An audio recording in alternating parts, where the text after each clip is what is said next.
Hello and welcome back to the channel. When I think about the perfect training program, there's a few key sessions that come to mind. The long run definitely has to be high up on that list, so stay tuned and I'll go through some of the ways a long run can benefit your training.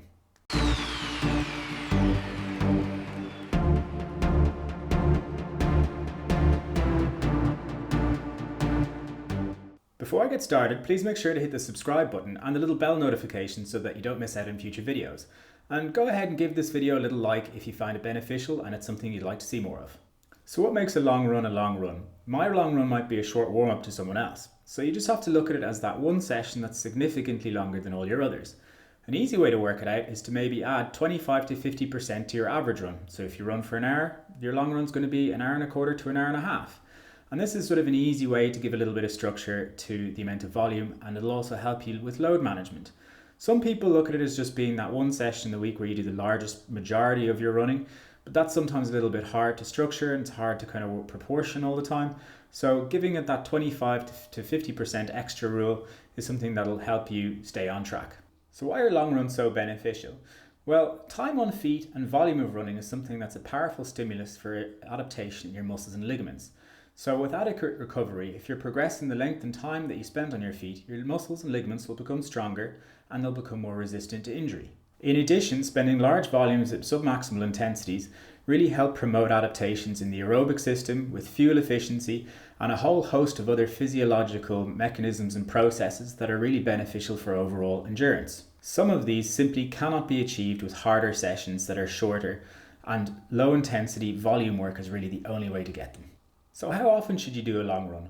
Well, you do want to make sure that you're getting some more race or event specific running in during the week, and you may also want to get a couple of recovery runs.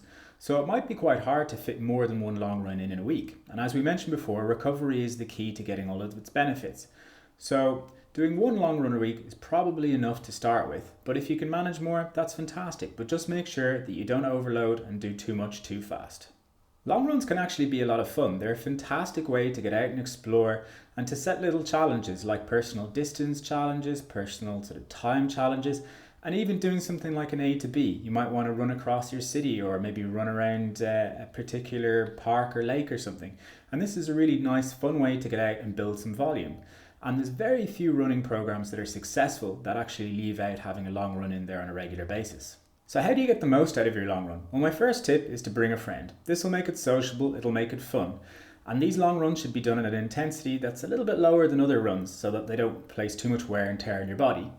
And ideally you want to be somewhere around that sort of conversational pace. So if you have a friend and you're having a chat as you run, this will actually keep you in the most beneficial level of intensity for your long run, and it'll also help pass the time and you'll have fun. Another good tip is to make sure that you have a good, comfortable pair of running shoes.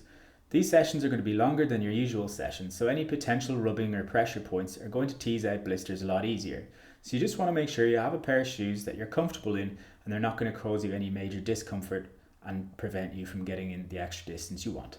Depending on the length and duration of the run, it's a wise choice to bring some hydration and fuel with you just in case. If it's a new route, you might get lost, you might have to detour, and you might not also be able to find a shop en route.